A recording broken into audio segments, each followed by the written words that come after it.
वाणी को समाप्त देता हूं। धन्यवाद, शुक्रिया। श्री रविशंकर प्रसाद।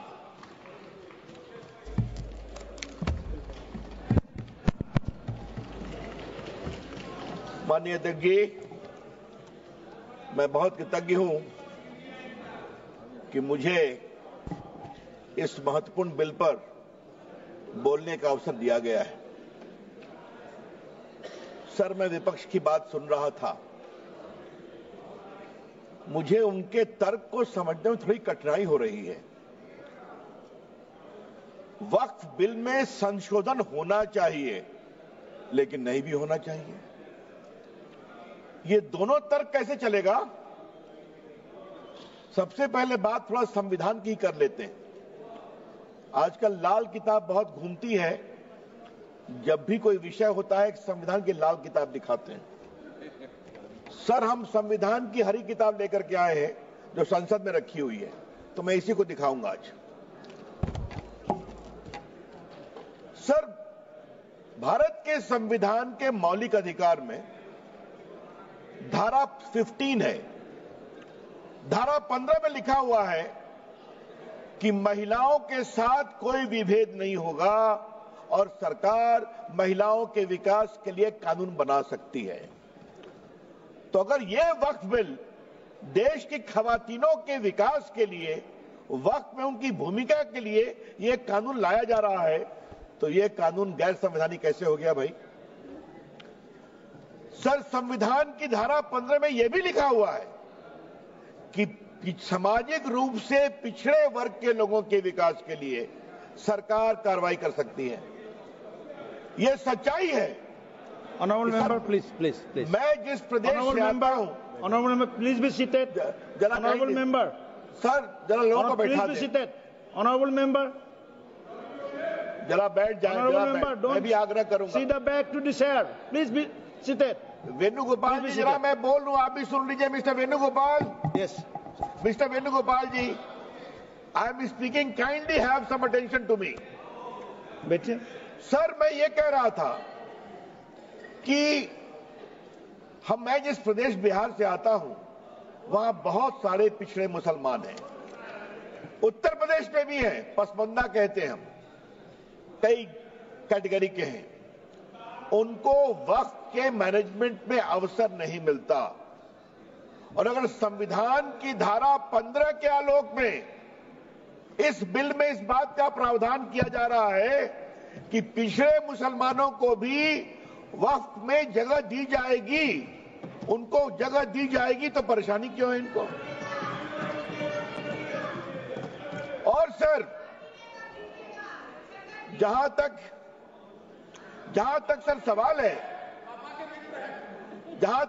है सर, मैं ये बताना चाहता हूं कि संविधान की दुहाई का जवाब मैं संविधान से ही दे रहा हूं।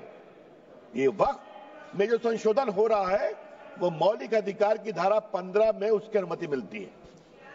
अब सर, धारा 25 की बात की गई सर। अब हमारे विपक्ष के उपनेता को मैं सुन रहा था, आपने धारा 25 का जिक्र किया, तो धारा 25 का क्लॉज 2 भी पढ़ लीजिए मेरे साथ। सर, मैं आपके सामने पढ़ना चाहता हूं। Nothing in this article shall affect the operation of any existing law or prevent the state from making any law regulating or restricting any economic, financial, political or other secular activity which may be associated with the religious practice। तो अगर वक्फ की जमीन बर्बाद हो रही है, अगर वक्फ की जमीन लूटी जा रही है, अगर वक्फ की जमीन हड़पी जा रही है, तो संविधान की धारा 25 यह अधिकार देता है कि कानून बन सकता है। कृपया करके कोई, अगर आप धारा संविधान की कोट करते हैं, तो पूरी की पूरी कोट करें। सर, मैं प्रावधानों पे आने के पहले एक और बुनियादी बात उठाना चाहता हूं। वक्फ के माने क्या है सर? माननीय मंत्री जी ने विस्तार से बताया है। Waqf is not a religious body. Waqf is just a statutory body. वो कोई धार्मिक संस्था नहीं है, वो सिर्फ एक वैधानिक संस्था है। सर दूसरा सवाल आएगा सर। अच्छा, आप अपने पारी का इंतजार करिए ना। You are a very eloquent speaker, I know, wait for your turn. Sir, इसी से एक और सवाल उठता है सर, मुतवल्ली की क्या भूमिका होती है? आज मैं चाहता हूं इस बात को सदन में रखूं और सदन के माध्यम से देश में जाए। सर, मुतवल्ली को सिर्फ मैनेजर बोलते हैं सर, और ये मैं नहीं बोल रहा हूं, मैं इस्लामिक लॉ के एक बहुत बड़े scholar Mulla law of Mohammedan law, इस किताब के मैं 3 लाइन कोट करूंगा sir. Mulla principle of Mohammedan law, M Hidayatullah जो भारत के पूर्व मुख्य न्यायाधीश थे, उन्होंने इसको रिवाइज किया था सर, बहुत बड़े जूरिस्ट थे। और मैं इसके सिर्फ एक पैराग्राफ को पढ़ूंगा sir. Para 202, mutawalli, under the Mohammedan law, the moment a waqf is created, all rights property pass on the waqif and vest in the Almighty. The mutawalli has no right in the property belonging to the waqf. The property is not vested in him.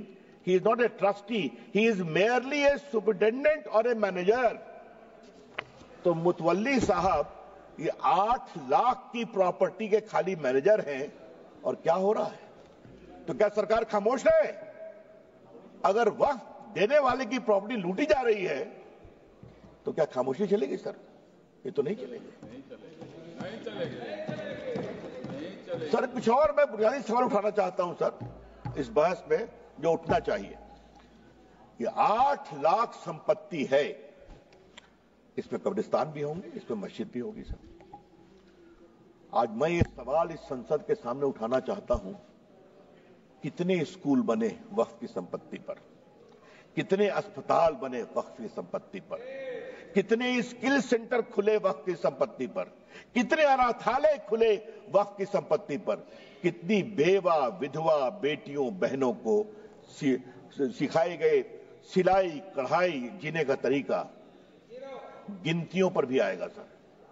तो ये बार बार जो वक्फ की बात बोलते हैं, अगर आज इस कानून के द्वारा वक्फ की जमीन को रेगुलेट करके उसकी प्रॉपर्टी में फंडिंग अच्छी आए और उस जमात के लोगों के लिए इसका विश्वास बढ़े, तो इनको परेशानी क्यों होती है सर? सर, इस परेशानी की मैं वजह समझता हूं सर, और अब मैं इस परेशानी की वजह पर आ रहा हूं सर। दिल से तो कहते हैं कि हम चाहते हैं संशोधन हो, लेकिन राजनीतिक मजबूरी इनके पैर पीछे खींचती है सर। बहुत सालों से राग वही है, सुर वही है, तीखापन वही है, भाषा वही है। और मैं 3 उदाहरण देना चाहता हूं सर। याद करिए, शाहबानों के केस में जब सुप्रीम कोर्ट ने एक निर्णय दिया कि साहबानों एक डिजर्टेड वाइफ थी, उनको कुछ 100 रुपये मिले, तो सुप्रीम कोर्ट के फैसले पर हो हल्ला किया गया। यही लोग हैं। और सर, उस समय राजीव गांधी इस देश के प्रधानमंत्री थे, 400 का बहुमत था। मात्र एक बेवा मुस्लिम 75 साल की महिला को कुछ 100 रुपये दिए गए, क्या हंगामा खड़ा कर दिया गया। और सर, आज जब मैं शाहबानों पर बात कर रहा हूं सर, तो मुझे अपने दोस्त आरिफ मोहम्मद खान के बारे में कुछ बोलना है सर। वो आपकी सरकार में मंत्री थे, उनका 2 दिन ऐतिहासिक भाषण हुआ था इसी सदन में कि सुप्रीम कोर्ट का फैसला अच्छा है। एकाएक हंगामा गया, राजीव गांधी हिल गए, डोल गए, कहे तुम वापिस हो जाओ, हम कानून ला रहे हैं सुप्रीम कोर्ट के निर्णय को उलटने के लिए। ये भी हमने देखा है ना सर। शाहबानों के बाद यात्रा आती है सारा बानों तक सर, 3 तलाक पर। 3 तलाक को लेकर सर इतनी परेशानी थी, मुस्लिम महिलाएं गई थी कोर्ट में। और सर, मैं हाउस में आज कहना चाहता हूं, 2 साल तक इनकी सरकार ने सुप्रीम कोर्ट में जवाब नहीं फाइल किया, ताकि मामला लटकता रहे। और आज सर, मैं बड़े गर्व के साथ कहता हूं कि जब 14 में सरकार आई, तो मैं माननीय प्रधानमंत्री जी ने मुझे कानून मंत्री बनाया था। तो फाइल आई कि सर का जवाब फाइल करना है, सुप्रीम कोर्ट डांट लगा रहा है। तो मैं गया प्रधानमंत्री जी के पास, तो उन्होंने कहा जाओ कोर्ट के अंदर और कोर्ट के बाहर खड़े हो जाओ कि नरेंद्र मोदी की सरकार 3 तलाक की पीड़ित महिलाओं का खड़ी है। सर आज मैं all India Muslim personal law के बारे में कुछ कहना चाहता हूं, बोर्ड के बारे में। सुप्रीम कोर्ट में जब 3 तलाक के मामले की सुनवाई चल रही थी तो all India Muslim personal law board ने कहा कि आप फैसला मत करिए, हम एक निकाहनामा बनाएंगे और पूरे देश में घुमाएंगे कि निकाह करते समय 3 तलाक नहीं दोगे, ये शर्त रखोगे। सर याद करिए, कानून बना, इसी all India Muslim personal law board ने पूरे देश में 3 तलाक के खिलाफ एक बहुत बड़ा आंदोलन करने का, उकसाने का काम किया। ये भी, और ये लोग सब लोग खड़े हो गए, सब लोग खड़े हो गए।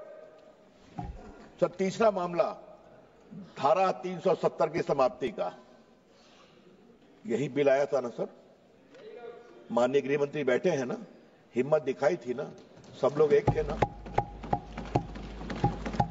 देश टूट जाएगा, देश में आग लग जाएगी। आज 370 समाप्त हो गया, आज कश्मीर का विकास हो रहा है, जम्मू का विकास हो रहा है, पूंजी निवेश हो रहा है। और सर याद करिए, अभी जो चुनाव हुआ है, एक भी बूथ पर रिपोल नहीं हुआ। जो उमर अब्दुल्ला की सरकार बनी है, जहां पाकिस्तानी झंडे लहराते थे, आज वहां लाल चौक में तिरंगा लहराता है और भारत माता की जय बोलते हैं। सर ये बात मैं क्यों बोल रहा हूं? सर ये बात मैं क्यों कह रहा हूं? सर मैंने 86 से 20 तक की कहानी बताई। स्वर वही है, सुर वही है, तलखी वही है, चाहे संशोधन लाओ वक्फ में, चाहे लाओ 370 में। तो हम ये भी कहना चाहते हैं कि अब ये नहीं चलेगा, और बड़ी जिम्मेवारी से कहना चाहता हूं। सर एक सवाल उठाने की इच्छा होती है, वोट बैंक के लिए देश कहां तक जाएगा? क्यों जाना चाहिए? सर आप याद करिए, मैं कहना चाहता हूं सीए पर क्या क्या तूफान खड़ा किया गया। आप जो बाहर से हिंदू थे, सिख थे, क्रिश्चियन थे, उनको भारत लाया गया, उसका कोई असर हिंदुस्तान के मुसलमानों पर नहीं था, फिर भी तूफान खड़ा किया गया। और आज फिर खड़ा करने की कोशिश की जा रही है। सर अच्छा जरा आप शांत रहिए। अरे धर्मेंद्र जी कभी तो हमको सुन लिया कीजिए, अखिलेश जी सुनते हैं, आप नहीं सुनते, यही समस्या है। सुनिए सर, इससे जुड़ा एक और बड़ा सवाल है सर, और वो सवाल मैं उठाना चाहता हूं। मुस्लिम जमात इस देश के लोग हैं, जितना हिंदुओं का उतना आपका है, कोई शक नहीं है। लेकिन मुस्लिम जमात के आदर्श कौन होंगे? क्या मुस्लिम जमात के आदर्श वोटों की दलाली करने वाले, सौदागरी करने वाले होंगे? अगर ये है तो ये देश को स्वीकार नहीं होगा। हम बहुत विनम्रता से कहना चाहते हैं, मुस्लिम समाज के आदर्श होंगे मौलाना अबुल कलाम आजाद, डॉक्टर एपीजे कलाम, अब्दुल हमीद, अशफाकुल्लाह खान, रसखान, कबीर, मलिक मोहम्मद जायसी। जब मोहम्मद शमी फास्ट बॉलिंग करके आउट करता है, पूरा देश ताली बजाता है। और जब सानिया मिर्जा टेनिस में भारत का नाम ऊंचा करती है, हम सभी खुश होते हैं। ये तय करना पड़ेगा। हमें लगा था कि 25-30 साल के बाद वोटों की सौदागरी कुछ बंद होगी, लेकिन अभी तक बंद नहीं है। कभी तो आप लोग निकलिए उससे बाहर। ये देश बदल रहा है और उनकी संख्या देख रहे हैं। कांग्रेस कहां थी, कहां चली आई? अखिलेश जी देखिए आप। और सर एक बात और मैं आज बताना जरूरी है सदन के स्मृति के लिए, राजीव गांधी को 400 सीट मिली, शाहबानों में वो इन लोगों के सामने झुके। उसके बाद आज तक कांग्रेस को बहुमत नहीं मिला। याद करिए आप, देश की हवा कहां बह रही है, समझिए अखिलेश बाबू। और हमको आप इतना आलोचना करते हैं, नरेंद्र मोदी जी को एक बार पूर्ण बहुमत मिला, दूसरी बार पूर्ण बहुमत मिला। आप लोगों ने संविधान का कुछ मिसलीड करके धोखाधड़ी करके यूपी में कुछ गड़बड़ किया, जनता को समझ में आ गया तो हरियाणा जिता दिया, फिर आपके महाराष्ट्र जिता दिया, फिर दिल्ली जिता दिया और अब बिहार भी जिताने वाले, निश्चित रहिए आप।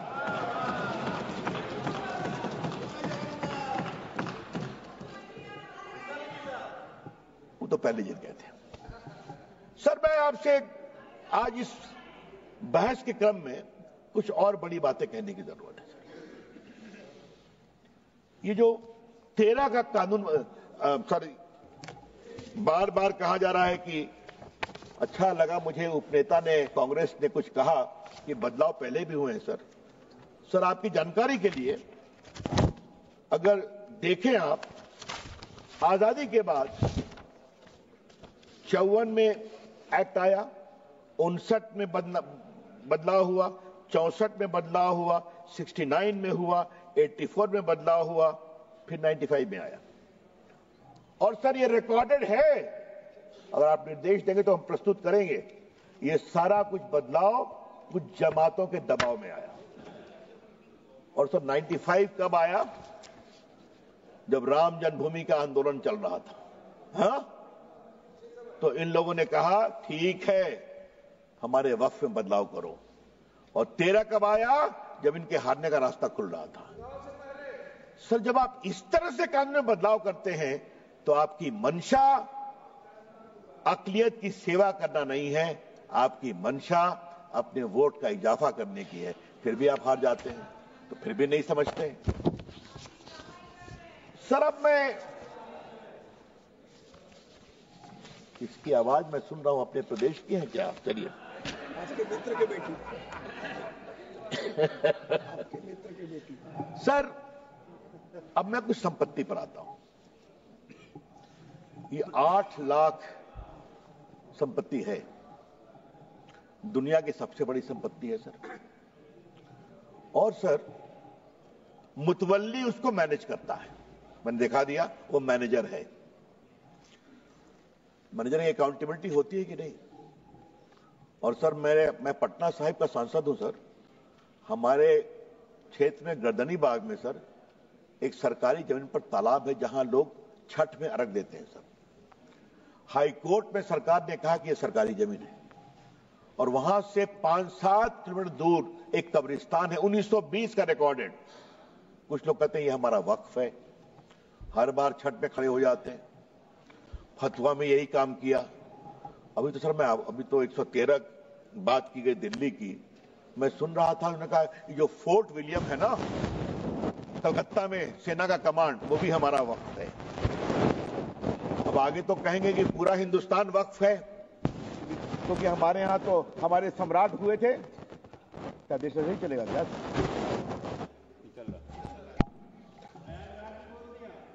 अरे प्रयागराज में बोला, भोपाल में बोला, कहां नहीं बोला, मुंबई में बोला, जहां चले जाइए। सर ये देश ऐसे नहीं चलेगा। और मैं माननीय मंत्री से आग्रह करूंगा, एक बार सदन को विस्तार से बताएं जिस तरह से वक्फ का दावा किया गया, उसका दावा करने वाले कौन थे। और थोड़ा गहराई में जाएंगे, हम लोग भी देश घूमते हैं, तो मैनेजर साहब की बिल्डर से साठगांठ हो गई और वहां पर बिल्डिंग खड़ी हो जाती है। ये सच्चाई नहीं है क्या? वक्फ इसके लिए नहीं होता है। इसलिए ये पूरा बदलाव सर जरूरी है सर। सर मैं एक बात और कहना चाहता हूं इस कानून के संदर्भ में, लेकिन उसके पहले सर हम एक बिहार के बड़े वरिष्ठ नेता को भी कोट करना चाहेंगे। और सर आपसे मैं आग्रह करूंगा, उनका नाम मैं बाद में पढ़ूंगा, लेकिन मैं चाहता हूं कि उनकी बड़ी विद्वता भरी टिप्पणी थी सर, वो सदन के सामने आनी चाहिए सर, वो बहुत जरूरी है। वो उस समय सर पार्लियामेंट में थे और उन्होंने कहा था कि पूरा लूट लिया है, पटना में भी लूट लिया है, एकदम वक्फ का कानून होना चाहिए। और सर वो नेता जो थे, जो उन्होंने बात कही सर, वो हमारे बिहार के पूर्व मुख्यमंत्री लालू प्रसाद जी थे। तो मेरे पास उनका कोट है, अगर आप कहेंगे तो निकाल के पढ़ दूंगा। हाँ अच्छा, हाँ अच्छा, मैं लेकर दूंगा। सर किसने नहीं विरोध किया? और आज मैं विपक्ष को एक ही बात कहना चाहता हूं, कुछ तो दिल में झांकिए आप। Sir I will take 5 minutes, I will conclude. कुछ तो दिल में झांकिए आप कि अगर वक्फ की संपत्ति की लूट हो हम खामोश रहें, इसको सख्त करना बहुत जरूरी है। सर एक बात उन्होंने बार बार कही कि पहले हाईकोर्ट को भी पावर था। High court did not have any direct power. High court चाहे तो कॉल फॉर कर सकता है या कोई कंप्लेन कर सकता है। लॉ में कोर्ट जाना मना था और ट्राइब्यूनल ने कैसे कैसे काम किया ये भी आप जानते हैं। तो आज यहां पर कोर्ट में भी आप जा सकते हैं और मैं माननीय मंत्री जी को सलाह दूंगा। मैं 2-3 ट्राइब्यूनल की कहानी जानता हूं। कृपया करके ट्राइब्यूनल ठीक ठाक चले, सिर्फ सेटिंग गेटिंग नहीं हो। यह भी बहुत जरूरी है कि ट्राइब्यूनल में ईमानदारी से फैसला होना चाहिए। सर मैं आपसे इसलिए कहता हूं कि जो बार बार आज कह रहे हैं, मैं इनसे एक सवाल पूछूंगा। मैं चाहूंगा कांग्रेस के भी जवाब दे इसको।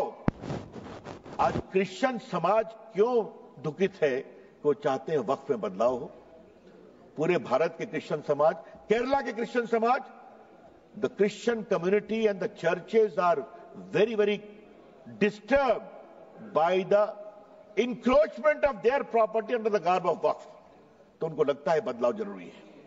अखिलेश जी आपको भी कभी सोचना ही पड़ेगा, कभी आपको भी सोचना ही पड़ेगा। हा?